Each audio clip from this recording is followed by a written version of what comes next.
दोस्तों आदाब, मैं हूँ इमरान राशिद।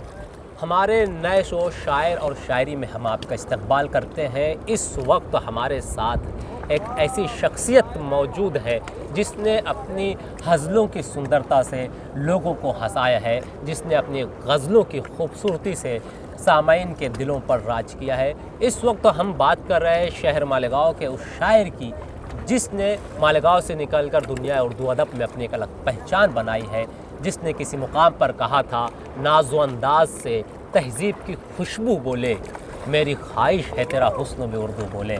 हम बात कर रहे हैं सुंदर मालेगांवी की। इससे पहले कि हम गुफ्तगू का सिलसिला शुरू करें, सुंदर साहब, हम ये चाहते हैं कि आप कुछ अशार, कुछ कुछ गज़ल के अशार आप सुनाएं। सात आसमां की सैर कराए मेरी गज़ल, सात आसमां की सैर कराए मेरी गज़ल, सात आसमां की सैर कराए मेरी गज़ल,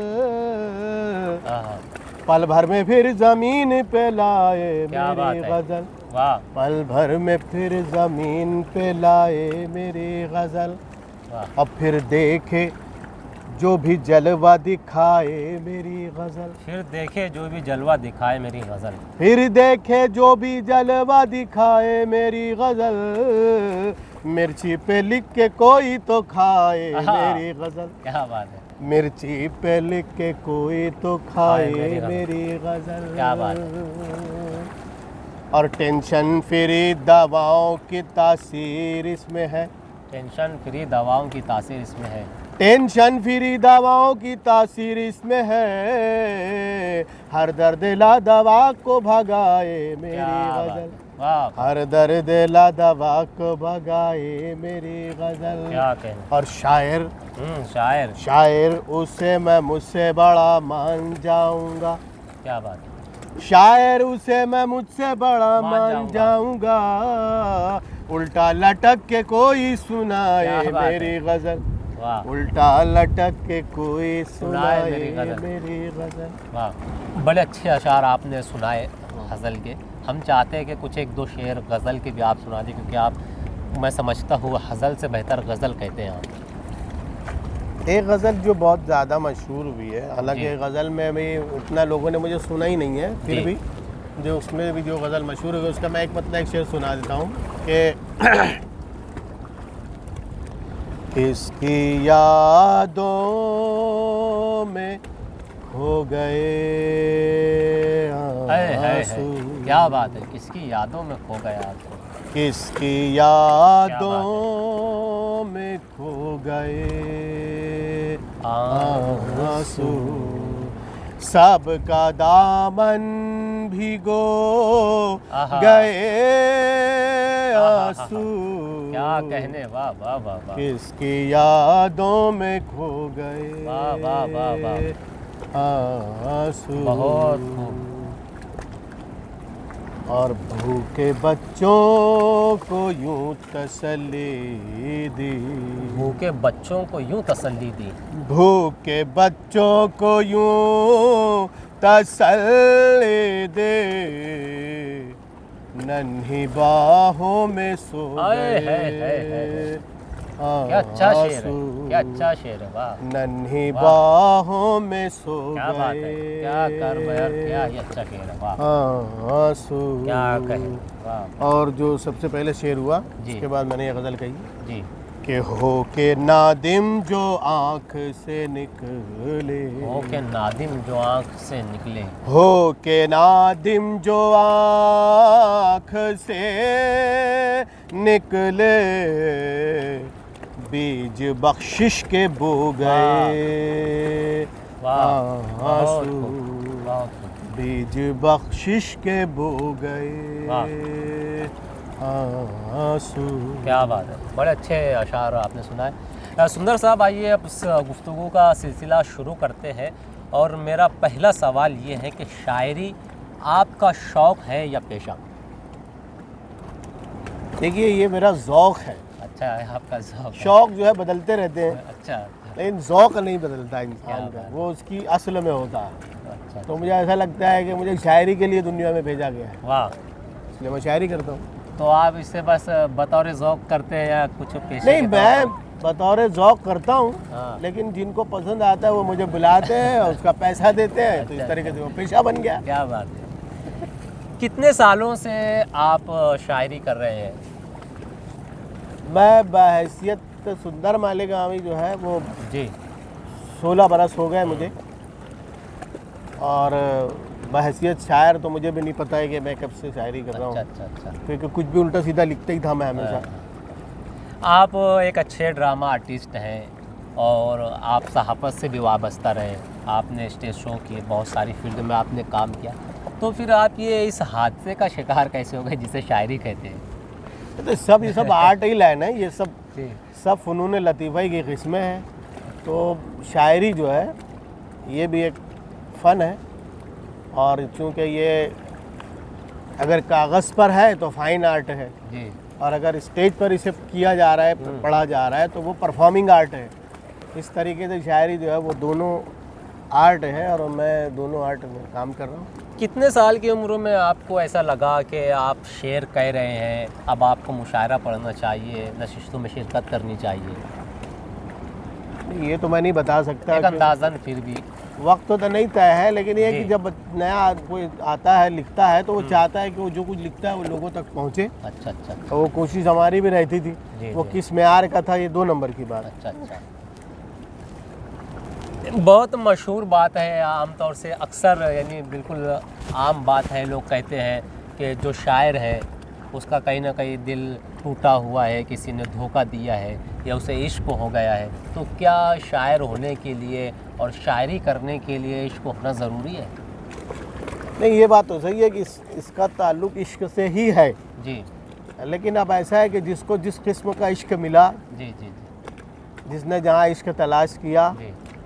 तो सबकी मंजिलें अलग हैं, सबके रास्ते अलग हैं और सबके नतीजे अलग हैं। नहीं, आम तौर से लोग इस इश्क को जो है ना इस मफहूम में लेते हैं कि जैसे किसी लड़की से प्यार हो गया हो और फिर उसने उसको धोखा दे दिया हो, इस मफहूम में। तो इस ताल्लुक से आपका क्या कहना है? इसको भी अगर इश्क कहते हैं तो कहते होंगे, मैं तो इसको जज्बात का उछाल मानता हूँ कि जब तक आपके जज्बात उछाल रहे हैं तो आपको कोई अच्छा लग रहा है, फिर उससे बेहतर कोई सूरत मिल गई तो आप उससे इश्क करने लगे। तो क्या तो ये इश्क कहाँ हुआ? ये तो जज्बात का उछाल। तो इस किस्म का जो जज्बात का उछाल है, क्या ये शायरी के लिए ज़रूरी है?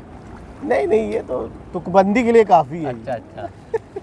तो खैर, एक बात तो ये हो गई कि गज़ल और अच्छा शायर होने के लिए जैसे लोग कहते हैं कि इश्क होना ज़रूरी है, और इश्क की कई किस्में होती हैं, तो आप मिज़ा कहते हैं, तो मिज़ा के लिए क्या होना ज़रूरी है? इश्क में पिटना ज़रूरी है। तो आप बहुत अच्छे मज़ा निगार हो सकते हैं। अच्छा। तो ये आपके साथ ही होता रहता है? नहीं, हमारे साथ तो हुआ नहीं है। अच्छा। दुआ करते हैं कि हो जाए तो शायद हमारी शायरी अच्छी हो जाए। अच्छा। सुंदर साहब, शायर चाहे कितना भी बड़ा हो, कहीं ना कहीं वो किसी ना किसी से मुतासिर ज़रूर रहता है। तो आप किस शायर से मुतासिर हैं? अरे हर अच्छा शेर कहने वालों से मैं मुतासिर हूँ, चाहे वो हमारे साबका शोरा हों, असातिज़ा हों या आज के हों, या न्यू कमर हो जो मेरे बाद आए हैं या आ रहे हैं आपके जैसा नए शोरा। जी। जो अच्छा शेर कहते हैं वो मुझे शेर पसंद होता है, फिर कहने वाला कोई भी हो, वो किसी कास्ट क्रीड से हो। अच्छा। अच्छे शेर मुझे पसंद है, कहीं का रहने वाला हो। तो कुछ ऐसे अच्छे शेर जो आपको पसंद है जो दूसरे शोरा के हैं, हम चाहते हैं कि कुछ 1-2 शेर आप सुना दें। या वो शेर तो ऐसे है कि चलिए अल्लाह करे समझ में आ जाए। अच्छा। एक शेर मुझे ये पसंद है कि उठता नहीं है खाक नशीने रहे न्याज। उठता नहीं है खाक नशीने रहे न्याज, बावर न हो तो नक्श कफ़े पा उठा के देख। क्या बात है। अब बावर न हो तो नक्श कफ़े पा। अब जो हमें और आपको सुन रहे हैं लोग सोच रहे हैं कि सुंदर भाई ये किस जुबान में गुफ्तगू कर रहे हैं। कुछ आम फहम में कोई एक शेर आप सुना दें। एक शेर अभी बहुत आसान था शेर आपको सुना, तो ये आज के अहद के शायर का शेर है कि शेर अच्छा बुरा नहीं होता। शेर अच्छा बुरा नहीं होता। शेर अच्छा बुरा नहीं होता, या तो होता है या नहीं। हाँ, क्या बात है।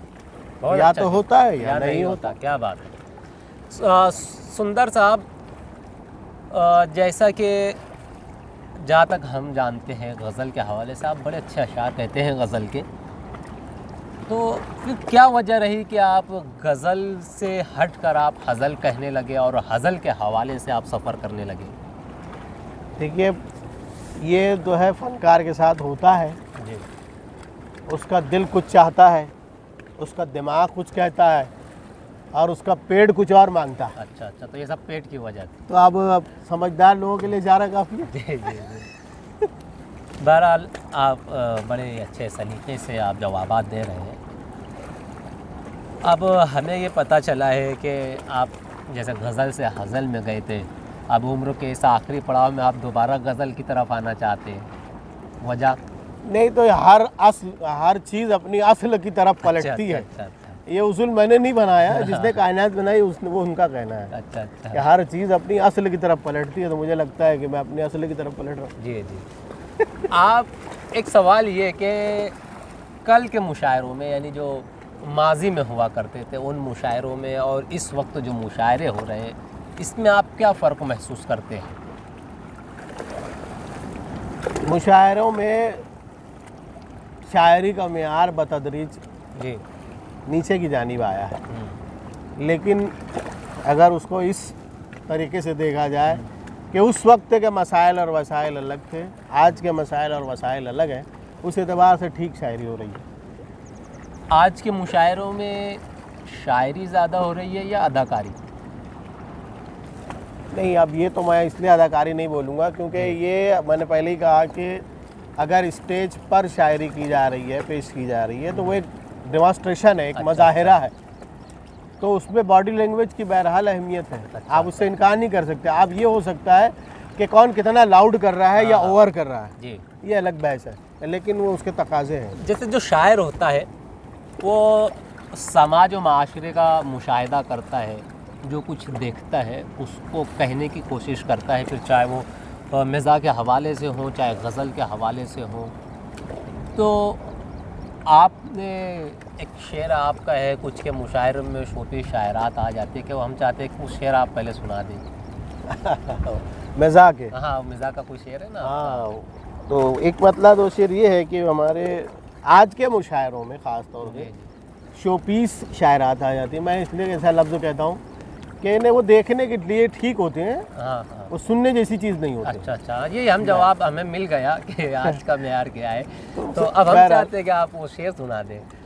तो एक मतलब है, उस पर मैंने ये कहा है कि करिश्मा दिखाना गज़ल पढ़ते पढ़ते। क्या बात है, करिश्मा दिखाना गज़ल पढ़ते पढ़ते। करिश्मा दिखाना गज़ल पढ़ते पढ़ते, न पल्लू गिराना गज़ल पढ़ते पढ़ते। क्या बात है। न पल्लू गिराना गज़ल पढ़ते पढ़ते, और तेरे नकली बालों की तुझको कसम है। तेरे नकली बालों की तुझको कसम है। तेरे नकली बालों की तुझको कसम है, तू सर मत खुजाना गज़ल पढ़ते पढ़ते, तू सर मत खुजाना गज़ल पढ़ते पढ़ते। सारे सा पानी सा, सारे सा पानी सा, सारे सा पानी सा, ये आए ना आए मगर सुर लगाना गज़ल पढ़ते पढ़ते, मगर सुर लगाना गज़ल। हर दौर में शायरी का मेयार मुख्तलिफ रहा है, लोगों की पसंद और ज़ौक़ तब्दील होता रहा है। आप बहुत ज़्यादा सफ़र करते हैं, आप लोगों से बहुत ज़्यादा वाकिफ़, किस तरह की शायरी इस वक्त पसंद की जा रही है? आज के दौर में जो है यानी ये शायरी ग्लैमर के ज़ुमरे में आ चुकी है। अच्छा। अगर न्यूज़ चैनल का जो रीडर होता है जी, वो भी अगर न्यूज़ सुनाता है तो दरमियान में या आखिर में शेर सुनाता है। क्या बात। लीडर नेता पार्लियामेंट में खड़ा होकर शेर सुनाता है, जी, प्रधानमंत्री अपने भाषण में शेर सुनाता है। इसका मतलब शायरी सर चढ़ के बोल रही है। क्या बात है। तो किस तरह की शायरी हमें, जैसे कभी शायरी में दिल्ली की बातें हुआ करती थी, कभी महलों की बातें होने लगी, कभी हुकूमत की बातें होने लगी, कभी गरीबों की बातें होने लगी, तो इस वक्त किसकी बातें हो रही है? नहीं, वसाइल और जैसे वसाइल बदलते जाते हैं वैसे मसाइल बदलते जाते हैं, उसका असर शायरी पर होता है। आज के जो वसाइल हैं और आज के जो मसाइल हैं, जी जी, उसके पर शायरी हो रही है। अच्छा अच्छा, किस हद तक वो दुरुस्त है, किस मेयार की है, ये अलग बहस है, अच्छा अच्छा। लेकिन हो रही है। तो शोहरा में ग्रुप बंदी होती है, इस बात से मुत्तफिक है आप? नहीं, मेरे मुत्तफिक होने से क्या, सारी दुनिया जानती है कि ये ग्रुपबाजी के शिकार हैं। तो आप किस ग्रुप से ताल्लुक़ रखते हैं? जो शायरी पसंद करता है मैं उस ग्रुप से हूँ। अब वो जहाँ भी होंगे। अच्छा है, जी जी। सुंदर साहब, आप तवील अरसे से मुशायरों का सफ़र कर रहे हैं। अब तक कुल कितने देशों में और इंडिया के कितने शहरों में, रियासतों में आपने सफ़र किया हुआ, एक अंदाज़न? मैं हिंदुस्तान के हर बड़े शहर, हर रियासत के हर बड़े मुशायरे पढ़ चुका हूँ। हर तकरीबन मुझे नहीं लगता कि मैं किसी रियासत के बड़े शहर में मैं नहीं गया हूँ। अच्छा। सब जगह गया हूँ और उनके बड़े मुशायरे जो होते हैं उर्दू एकेडमी के होते हैं या और भी जो बड़े मुशायरे होते हैं वो सब मैंने पढ़ा है। रही बाहर की बात तो मैं 5 मुल्क जा चुका हूँ। अच्छा अच्छा। और अमेरिका का वीज़ा लगा हुआ है। माशाल्लाह। 4 मरतबा दुबई गया हूँ, 2 मरतबा कतर जिद्दा गया हूँ, 2 मरतबा कुवैत गया हूँ, अबू धाबी गया हूँ और भी। तो ये इन सब के लिए किसी वसीले की, कोई लिंक की ज़रूरत होती है या फिर आदमी अपनी, यानी कि जो हम ये सच्चाई जानना चाहते हैं, आम तौर से बहुत ज़्यादा ये बातें वायरल है, आम है कि अगर आपके ताल्लुकात अच्छे हैं, आप बहुत ज़्यादा किसी से जुड़े हुए हैं तो आपको आपके ताल्लुकात की बुनियाद पर बुला लेते हैं। तो क्या ये सही है या फिर क्वालिटी की बुनियाद पर बुलाया जाता है? नहीं, कुछ सी हद तक ये बात कल सच थी जी। कि अगर आपके मरासिम अच्छे हैं, आपकी पहुंच है, आप बड़े मीडिया से टच हैं या बड़े मेट्रोपॉलिटन शहर में हैं आप, जी। तो आप बड़े शायर हैं। अच्छा। आप देहात में हैं तो आप छोटे शायर हैं। अच्छा। लेकिन अब ऐसा नहीं रहा, आज मीडिया का दौर है। आप अपनी शायरी पेश कीजिए, सेकंडों में वो मीलों का सफ़र कर लेती है और आपको सब जान लेते हैं। अच्छा अच्छा। और आज जो है क्वालिटी का दौर है, जी। लोग क्वालिटी को ही पसंद करते हैं और उनको ही बुलाते हैं। जिनके पास अच्छे। क्वालिटी है उनको बुलाया जा रहा है। एक आखिरी सवाल सुंदर साहब हमारा आपसे ये है, आपके हवाले से ये बातें हम तक पहुंची है कि सुंदर मालेगावी ओवर एक्टिंग बहुत ज़्यादा करते हैं, इस ताल्लुक़ से आप क्या कहना चाहेंगे? नहीं, तो मैंने कहा ना, सबका मेयार अलग अलग है। जी। वो जो अदाकारी जानते ही नहीं हैं तो उन्हें क्या पता कि यार लाउड क्या होता है और ओवर क्या होता है। अच्छा अच्छा। मतलब मैं जो- ऐसा मानता हाँ। हूँ कि 24 घंटे में 240 चैनल देखने वाली ऑडियंस जो है मुशायरे से भी ऐसा ही कुछ एक्सपेक्ट करती है। अच्छा अच्छा अच्छा। आप आज हाथ बांध के खड़े होकर पढ़िए, आपको लाइक नहीं करेंगे लोग। जी, हाँ, जी। सोशल मीडिया पे आप कर सकते हैं, लेकिन परफॉर्मेंस डेमोन्स्ट्रेशन अगर आमने सामने आपका हो रहा है जी। तो वहाँ आपको लाउड करना पड़ता है। और हम तो मजाक के हैं, जी जी। हम तो बहरहाल लाउड करेंगे, गज़ल के तो है नहीं कि एकदम सलीके से पढ़ा जाए। अच्छा। अब ये किसी को ओवर लगता है तो ये उसका मसला है। बहुत शुक्रिया आपका। अब हम चाहते हैं कि इस गुफ्तगू के इख्तिताम पर आप और कुछ अपने अच्छे से अशार असल और गज़ल के कुछ सुना दें ताकि जो हमें देखने वाले हैं वो मज़ीद महजूज़ हो, लुत्फ़ उठाए। एक बहुत पुरानी गज़ल के एक मतलब एक शेर मुझे याद आ रहा है, वो मैं आपको सुना देता हूँ। वो तसव्वुर में चुपके से आने लगे, वो तसव्वुर में चुपके से आने लगे, वो तसव्वुर में चुपके से आने लगे, हाँ। बीते यादों की उम्रें बढ़ाने लगे, वाह वाह वाह वाह। बीती यादों की उम्रें बढ़ाने लगे, और आग तो लग गई एक पल में मगर, आग तो लग गई एक पल में मगर, आग तो लग गई एक पल में मगर, सर्द होने में कितने ज़माने लगे, वाह वाह वाह। सर्द होने में कितने ज़माने लगे, और तेरे गम की ये मेराज ही है तकी, तेरे गम की ये मेराज ही है तकी, तेरे गम की ये मेराज ही है तकी, उनके आंसू भी अब मुस्कुराने लगे, क्या बात है। उनके आंसू भी अब वाह। मुस्कुराने लगे। क्या बात। दोस्तों, ये थे तकी हैदर, जिन्हें आप सुंदर मालेगावी के नाम से जानते हैं। हमें उम्मीद है कि आपको हमारा ये नया शो शायर और शायरी ज़रूर पसंद आएगा। आप हमारे साथ इसी तरह जुड़े रहें। हम हिंदुस्तान के मशहूर शुराए किराम से आपकी अलग अलग अंदाज में इसी तरह मुलाकात कराते रहेंगे। इजाज़त दीजिए आपके दोस्त इमरान राशिद को। खुदा हाफिज़।